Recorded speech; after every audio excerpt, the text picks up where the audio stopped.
tonight we have the second person in 2 months to speak to us from the Communication Studies Department at Stanford. Last month we heard about silence at length, and this month is Jamy Lee, who's going to be talking to us about the private parts of robots. So Jamy is a Canadian, and let's give him a big warm welcome.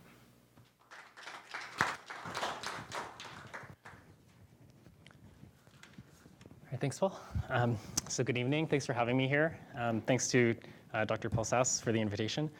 So today I'd like to talk about, can you guys hear me okay in the back? Yes. Okay, cool. Oh, sure. I think it's here. Okay, cool. Okay, so today I'd like to talk about the social responses to media technology. So I'll talk about some past studies and a few that I've conducted. One on robots and just briefly touch on one on self-driving cars. I'm a PhD candidate in communication, and I do research in robotics at the Center for Design Research at Stanford. My day-to-day primarily consists of running participants through social science experiments about their interactions with technology. I was fortunate enough to work with professors Wendy Ju and Byron Reeves on this work, and I was also an advisee of the late Cliff Nass. So some of the fundamental ideas behind this work came from research that he had done. Okay, so in this talk, I hope to convince you of two things. So human-computer interaction is, at a very deep level, fundamentally social. And also, human-robot interaction is social in new and exciting ways. So I'll review some key studies that support these claims. Okay, so the first claim is that human-computer interaction is fundamentally social. So I'd like to start with a question. Why did the man lie to his laptop? Does anyone know the answer to this? Exactly, yeah. So he wanted to be polite to it. So this is one of the questions that was posed by Cliff Nass in his book, The Man Who Lied to His Laptop. It looks at whether people apply social rules that pertain to communication with other human beings to technology as well. So one of the most famous studies in the book, Nass and his colleagues looked at whether people are polite to computers. So how did they do this? They had people sit in front of a computer and do a tutoring session with the computer. So that's represented by the computer on the left. The computer would present them with a series of facts. Afterwards, people did a test about those facts. The computer would then give them a score based on the test and praise its own performance. Then the computer that gave them the test was evaluated in one of three ways.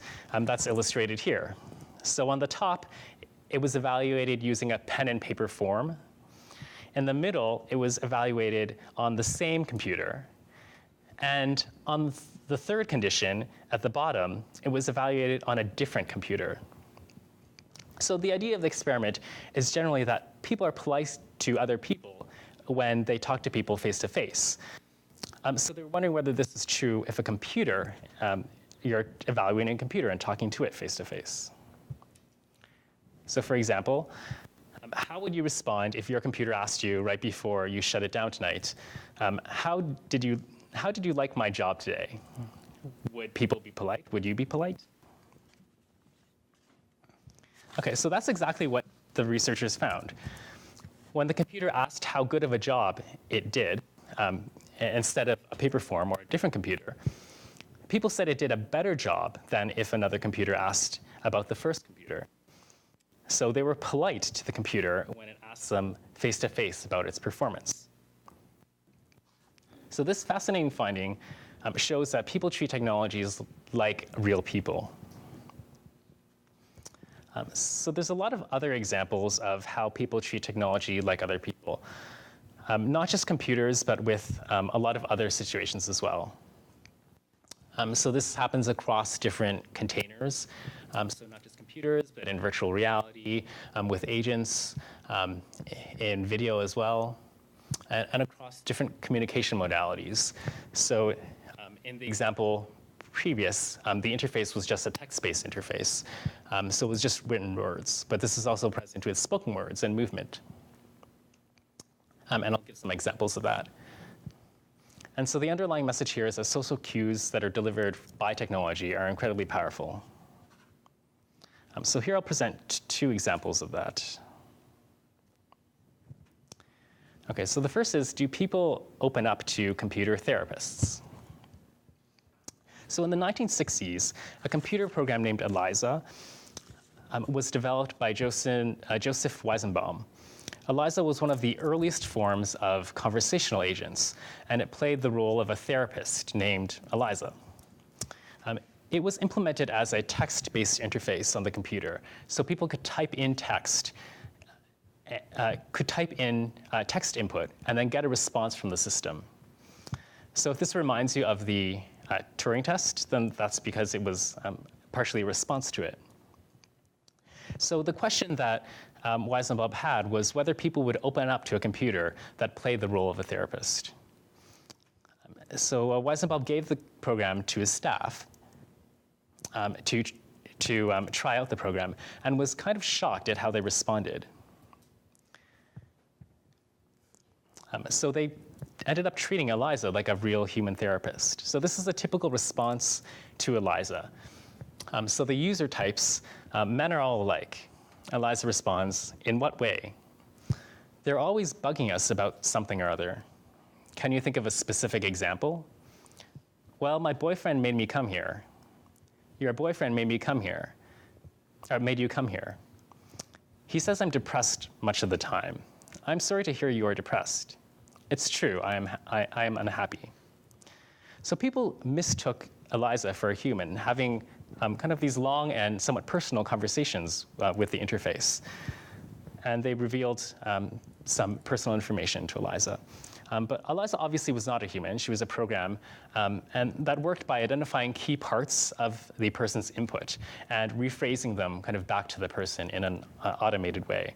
So for example, if it saw the text, I am blank, so I am happy or I am sad, then it might respond, why are you blank? So why are you happy or why are you sad?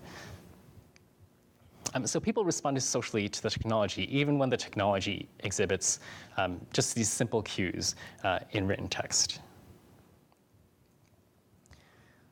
Okay, so let's look at another example. So this one looks at social responses to movement. So in the 1940s, Fritz Heider and Marianne Simmel showed 34 people the following video clip. Has anyone seen this before? Just curious. Okay. Okay, so let me see if I can.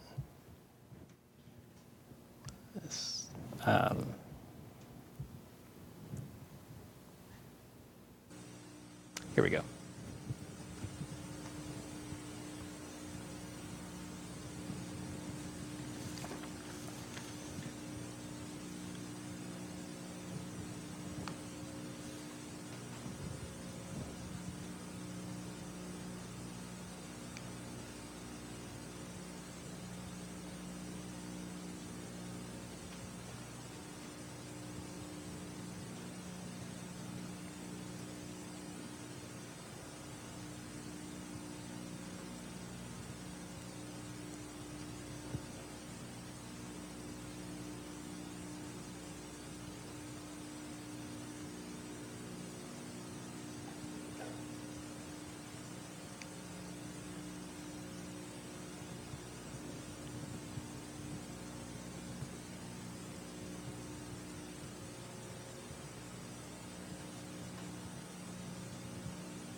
They then asked participants, how would you describe the movement of the shapes? So here's an example of a typical response. A man has planned to meet a girl, and the girl comes along with another man. The first man tells the second to go. The second tells the first, and he shakes his head. Then the two men have a fight, and the girl starts to go into the room to get out of the way and hesitates and finally goes in.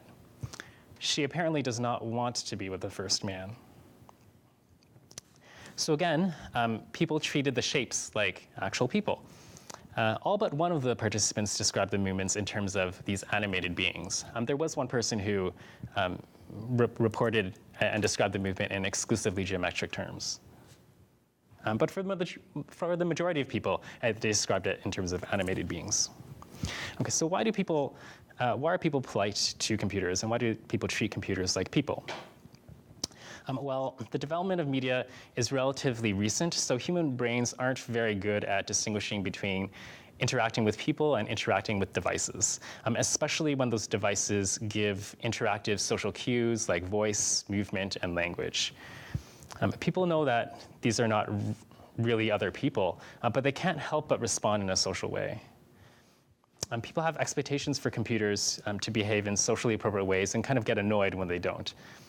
In other words, the model that people use for their interactions with technology that gives off any sort of social cues is their interaction with other people. So why should we care about social responses to media? Well, media is incredibly important.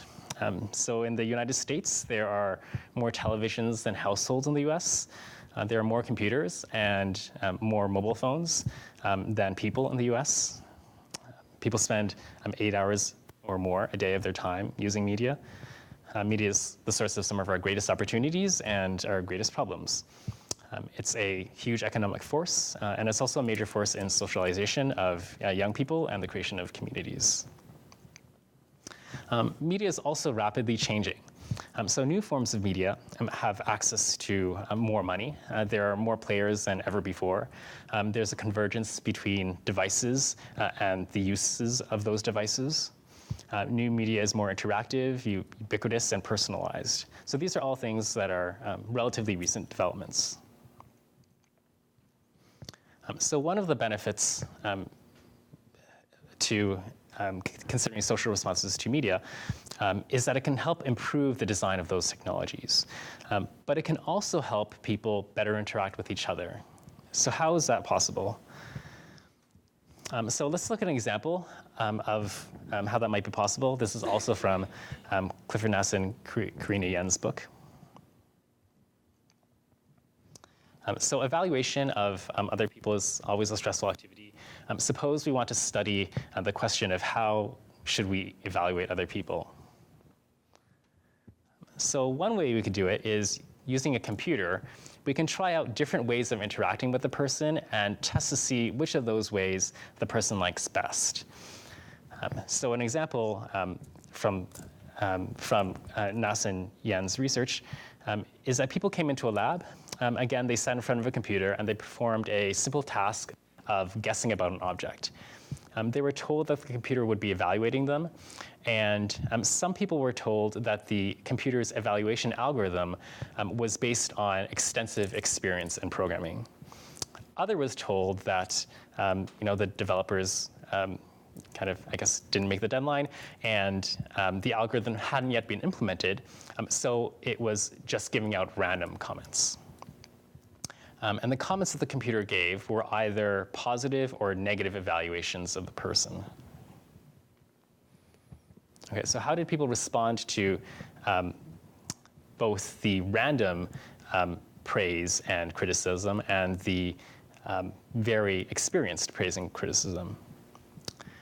So the graph here shows the evaluation of the computer's performance, the evaluation of the user's feelings about themselves based on whether the praise was sincere or insincere. So insincere being more flattery. And also whether the criticism was sincere or insincere. So as you can see from the graph, the two green lines are I guess roughly equal and also higher than the other lines. So people felt better when they received praise, but the praise didn't necessarily have to be genuine. It could also have been randomly given. So the flattery actually worked.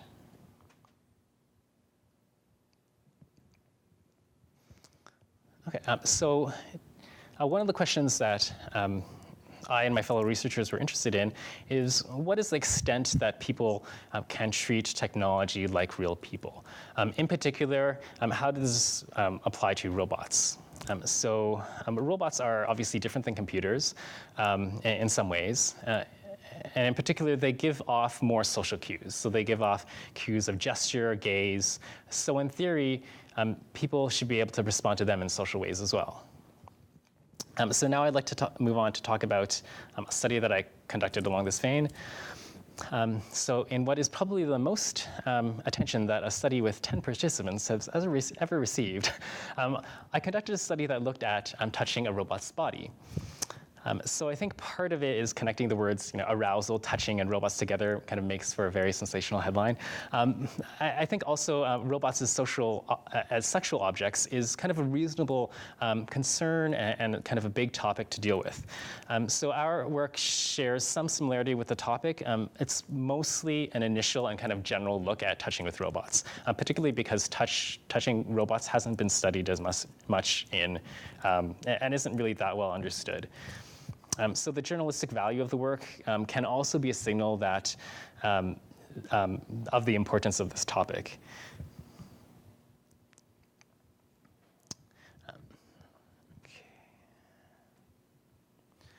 Okay, so from this, I hope you'll get a few points. So first is an illustration of how robots can afford different interactions than computers, particularly with respect to touch.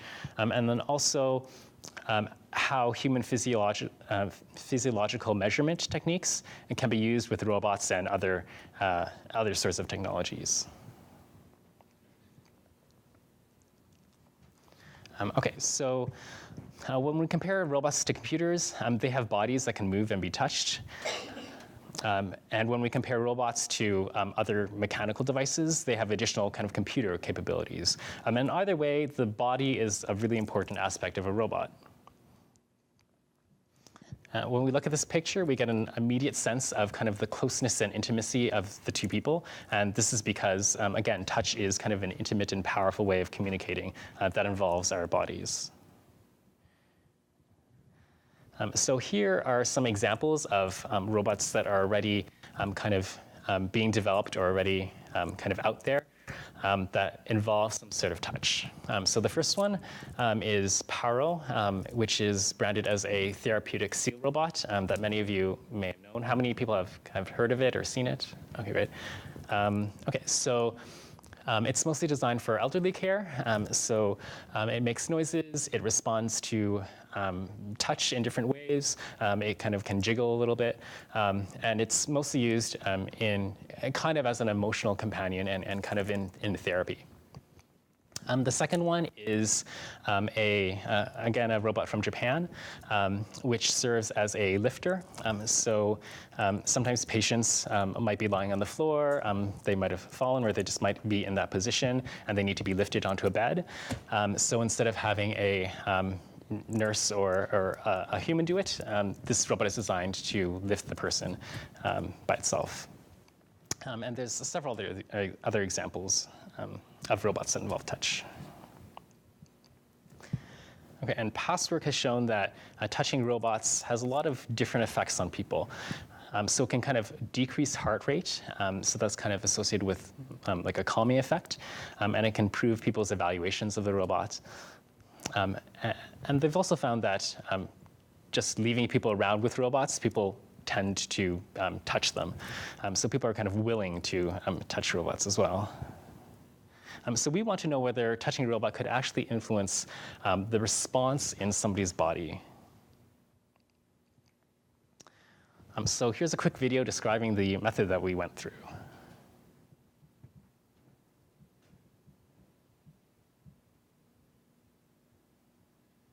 The experiment consisted of instructions spoken by the robot followed by 26 trials. Each trial had 3 parts. The robot asks the participant to touch it, the participant touches it, and the robot teaches the participant the medical term for that body part. Hello. In this exercise, we'll be thinking about vocabulary for parts of the body.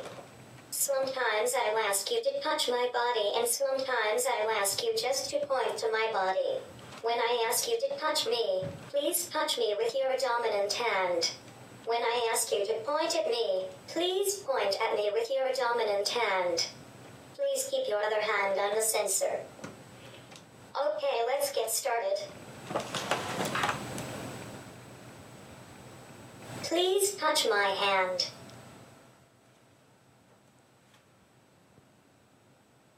This is the hand. It is referred to as the carpal region. We repeated this process with 13 body parts. Please touch my ear. This is the ear. It is referred to as the otic region. We included body parts with low accessibility like the buttocks. Please touch my buttocks. This is the buttocks. It is referred to as the gluteal region. Physiological arousal was inversely related to body accessibility. Okay, so here's the device that we used to measure physiological arousal. So I'll just, first actually I'll talk a little bit about what physiological arousal is. So it's an autonomic response. So it's not a conscious response like attitude. And it measures, not conscious thought, it measures more of a motivational kind of a quick reaction. It's measured in microsiemens of electricity between two electrodes based on the amount of moisture and sweat between those two electrodes. And this is a really, really common method that's been used for decades and longer in psychology. And it's kind of a precursor to body movement. So sometimes in preparation for moving or in preparation for some sort of action, arousal will spike. Okay, so now I'd like to just show you briefly what this device looks like. Looking at the data.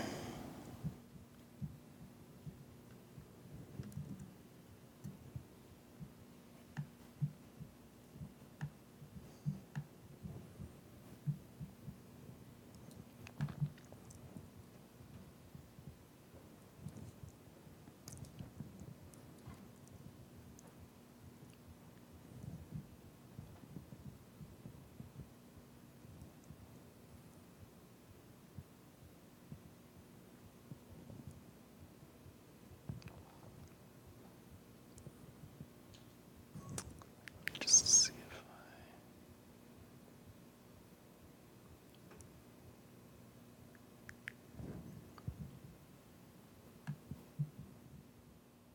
okay, this sometimes happens. Let me just try one more time.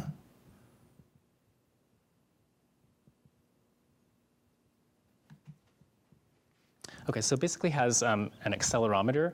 Okay, so you're seeing in the middle area, the colored lines. So that's the accelerometer, the XYZ of the accelerometer.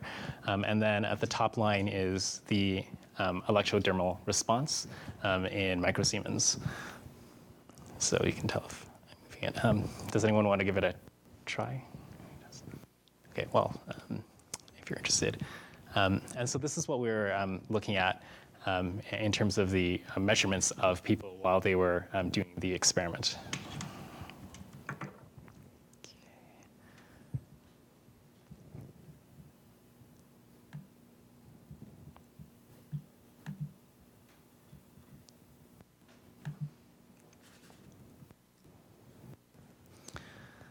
Okay, and then, so body accessibility is kind of a euphemism for like parts of the body in terms of like how private they are.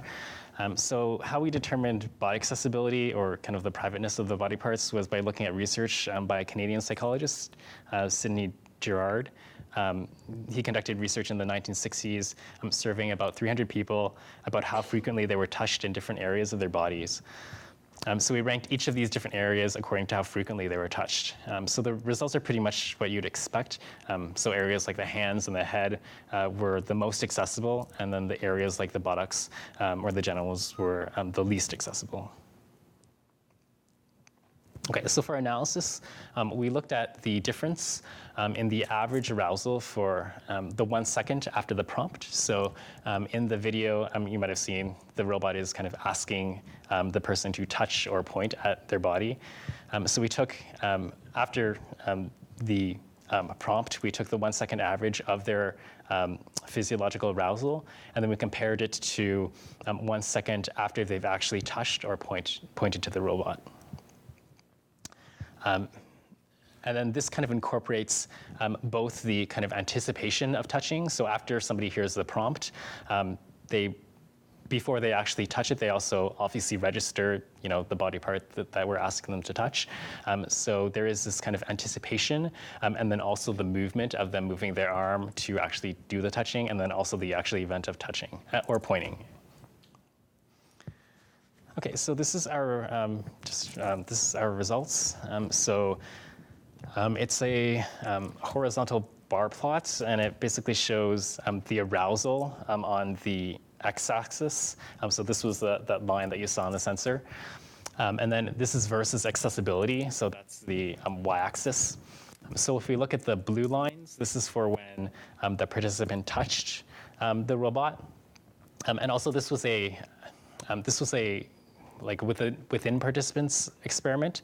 So each person touched all the different body parts of the robot, and then each person pointed to all the different body parts of the robot. And we did that because there's a lot of variability between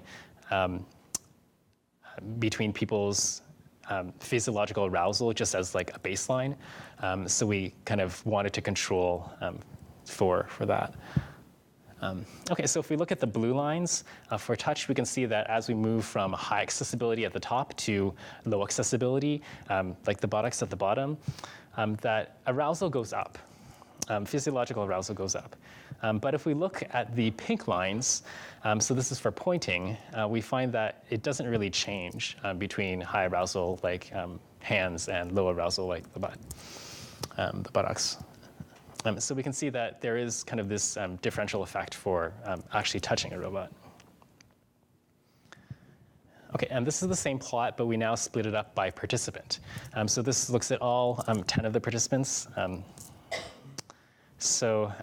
It looks at the transition from high to accessible body parts.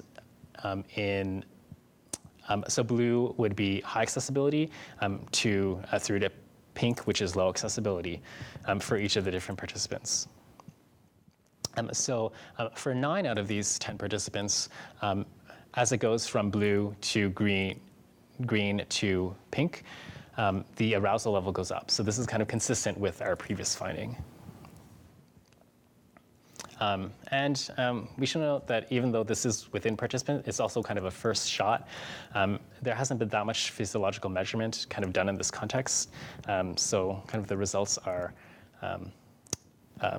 what they are. It seemed that most of the participants responded in this way. And we're just kind of getting started with this type of measurement.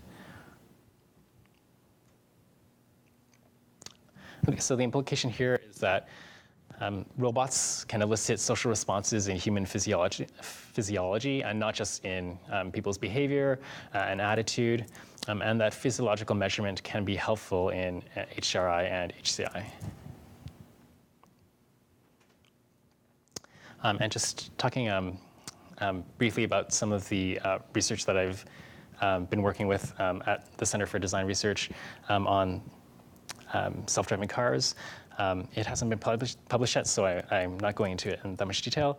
However, one of the kind of key issues in self-driving cars is how they might make moral decisions in cases of impending accidents. So for example, if there's a group of people in front of it and it doesn't have the ability to stop in time, should it kind of change lanes and perhaps hit a single person instead of the group of 5 in front of it? So we looked at this from the perspective of how human drivers compare to a completely autonomous driver, so a completely autonomous self-driving car.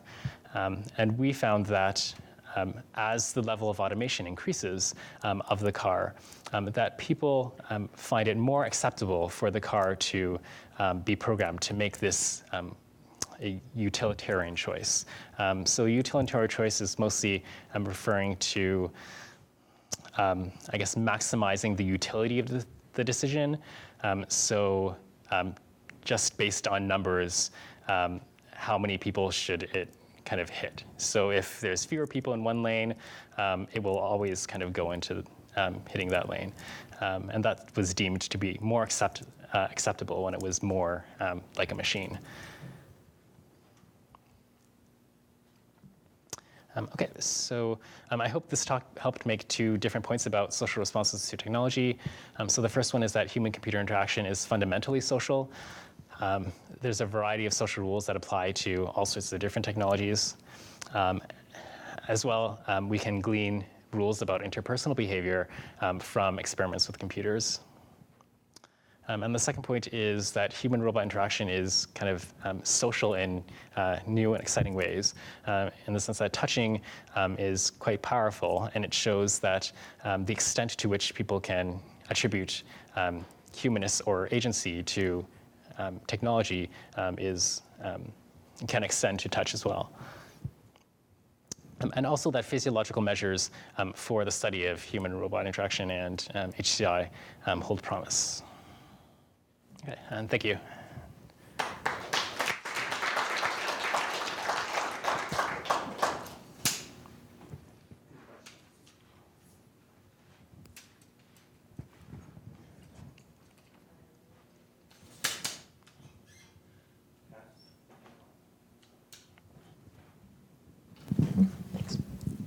I was wondering if you could comment on the Robinson study where you talked about a decreased heart rate, which sounds a little bit different from what you have here. How were the methods different from what you did here?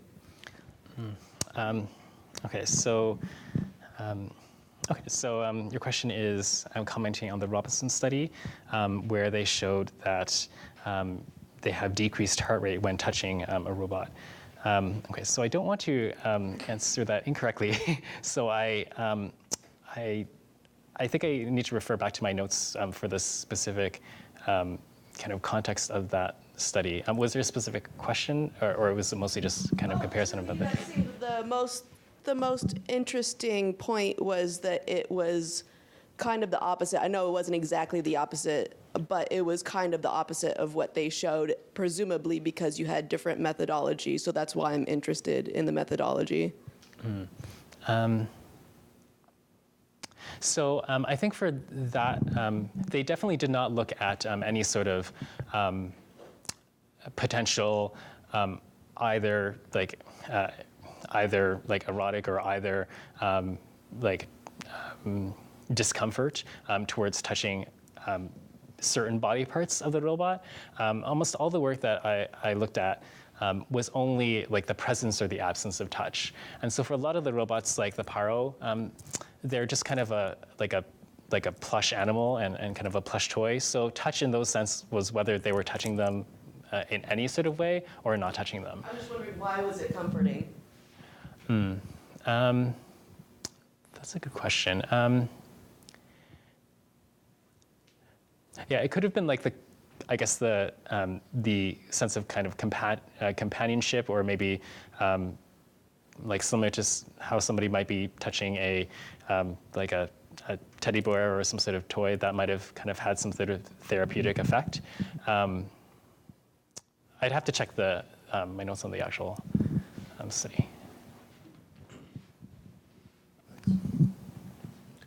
Hi, my question is, in assessing why people reacted, I think there's a tendency to say, oh, it was somehow exciting or interesting for the person to touch these less accessible parts. But when I look at it, we are brought up in a Western culture that there are certain things you do and you don't do. And you're taught you don't touch people in certain places unless you're very, very familiar with them and you're in a close relationship. And in particular in a workplace, you're taught, you make sure you don't touch people and et cetera. So it's been strongly ingrained in people that certain behaviors are very wrong. And I wonder whether the sensation you're seeing is just discomfort as something which is like a human in shape and behavior, and you're being asked to do something that you've been told all your life, don't do this on a human, or if it's something else. And I was wondering if you had any way to differentiate between I'm uncomfortable doing this or it's somehow exciting to do this. Okay, so the question is, can we differentiate between the increase in arousal? My understanding of the question is, can we differentiate between the increase in arousal being due to some sort of like pleasurable effect or more discomfort towards touching the robot in those parts, given the kind of social norms of touching in Western society? So I think that's a really, really good question. We didn't ask them at the end of the study, for example, why they actually how they felt about touching different parts. So that definitely might be one way to kind of get some qualitative data. I think our focus was mostly on things that couldn't necessarily be like rationalized or kind of, maybe that's not the right word, but we were kind of interested in the actual like body's response to kind of see whether there is actually any sort of difference. But I think that would be a really great point to look at. Yeah, as you mentioned, the context of our study as well was in a educational setting, so it definitely might have been something that was more in terms of discomfort. And if it was a different kind of context, it might have kind of, there might be more evidence that it is in kind of a more, in a more like erotic or more pleasurable or something like that type of context. The sensor, how does a user actually use it? Do they hold it with their hands or wear it around their wrist or something like that? Okay. Okay. So the question was, how do they use the sensor? Is that the sensor? Yeah, this is the sensor here. Oh. So it's a pretty simple sensor. It has 2 electrodes here, and then it's basically just measuring the microsiemen conductivity between them. So it's possible to put it on the body. We just had people put it on their non-dominant hand because they were touching or pointing with the dominant hand, and then we were just kind of measuring it like this.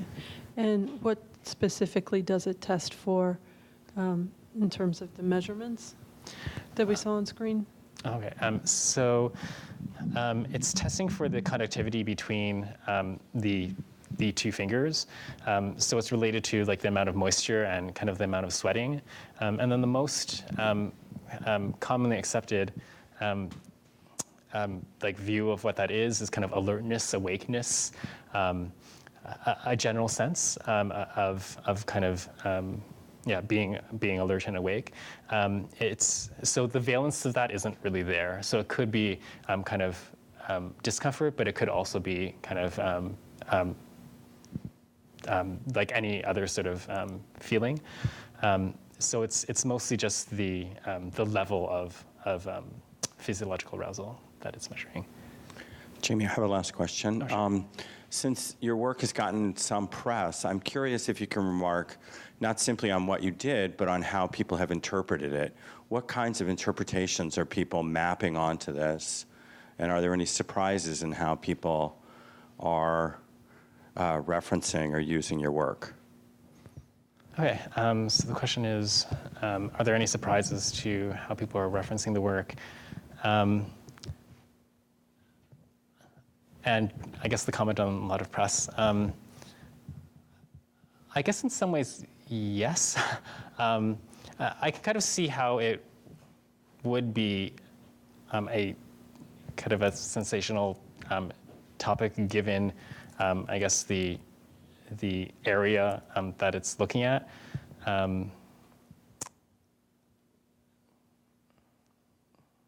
Yeah, and it does kind of deal with an important issue in terms of robots that might be used for like a lot of different applications. And although our study doesn't look at specifically at the sexual purpose of it, for example, it does seem to be a large topic of interest. Well, let's thank our speaker. Oh, there is one more question. Okay. Hi, my name is Josh from UX Indonesia. Thank you for the presentation. If I understand correctly, the whole research that you have here is based on the fundamental theoretical concept that people treat computers like other people. Is that right? Basically, yes. Basically, right. And then you, based on that theory, is based on the Cliff's book with the experience that you show about the computer, and others. Is that the right experience that way you base on that? Because I think we should be careful if you want to use that theory, because when Cliff was doing that experiment, was actually using a PC, right? So what you have now is a human-like system. So the mental model of the users or the people is actually quite different. So that's one thing. And then the other thing is actually when Cliff was doing that, I believe that most of the participants are from, I do not know exactly what was it, but I think maybe the samples are mostly from Western countries. Now, we organized a conference last month in Indonesia, and we got a report from two big e-commerce companies, and then they have a similar report that actually most of the low socioeconomic demographic in Indonesia, they couldn't do the e-commerce through the computer because they do not actually use it. They do not believe that when using the computer, their mental model as computer is actually just as a thing, as a system. It's different from Western values and cultures. But they say, okay, I do not want to use this computer to buy, because even though you train them, use this, click there, they still do not want to give their money using their credit card or whatever, using that system. So that's their mental model. And then the e-commerce company did different kind of things to tackle this problem. But I think if you go back to the fundamental theory, if you want to use that theory, I think it should be with some limitations, or with a better differentiation between the study that you have with the human-like system and then the computer, because they are two different things. Okay, great. So I think I appreciate the comment. I definitely agree in terms of there definitely are limitations to the theory, which, thank you. Thanks.